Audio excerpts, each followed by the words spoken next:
दिल्ली के मुख्यमंत्री अरविंद केजरीवाल शुक्रवार को सुप्रीम कोर्ट से जमानत मिलने के बाद तिहाड़ जेल से रिहा होकर घर आ गए। सुप्रीम कोर्ट ने आम आदमी पार्टी के प्रमुख केजरीवाल को जमानत देते हुए कुछ शर्तें भी लगाई हैं। हालांकि आप से जुड़े सूत्रों का कहना है कि ये शर्तें उनके कामकाज पर कोई असर नहीं डालेंगी।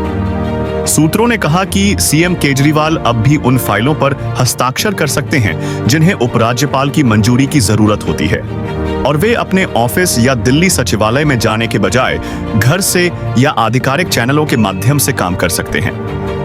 उन्होंने कहा कि दिल्ली में ज्यादातर फैसले उपराज्यपाल की मंजूरी से लिए जाते हैं। वर्क फ्रॉम होम करेंगे सीएम केजरीवाल। सुप्रीम कोर्ट ने इस साल की शुरुआत में प्रवर्तन निदेशालय ईडी मामले में केजरीवाल को जमानत देते हुए 2 शर्तें लगाई थीं। वे सीएम ऑफिस और दिल्ली सचिवालय का दौरा नहीं करेंगे और वे आधिकारिक फाइलों पर हस्ताक्षर नहीं करेंगे जब तक कि यह उपराज्यपाल की मंजूरी प्राप्त करने के लिए जरूरी न हो। गुरुवार को सीबीआई मामले में जमानत देते भी सुप्रीम कोर्ट ने वही शर्तें लगाईं। आपसे जुड़े सूत्रों ने कहा कि केजरीवाल के पास कैबिनेट में कोई पोर्टफोलियो नहीं है और इसलिए वे ज्यादातर फाइलों पर हस्ताक्षर नहीं करते जिन पर संबंधित मंत्री हस्ताक्षर करते हैं।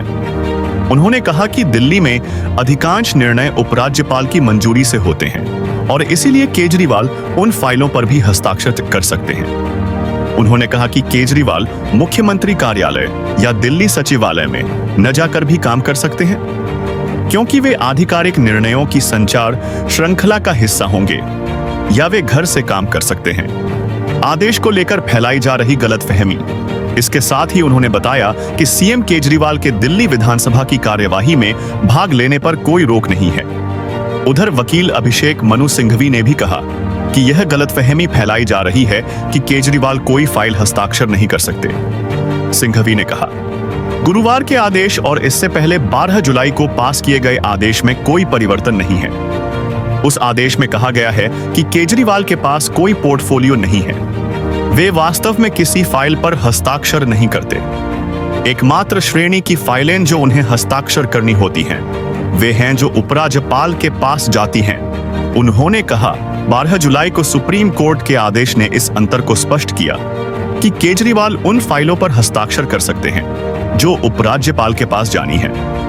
बाकी फाइलों पर उनके मंत्री हस्ताक्षर करते हैं। यह कहना राजनीतिक है कि वे काम नहीं कर सकते।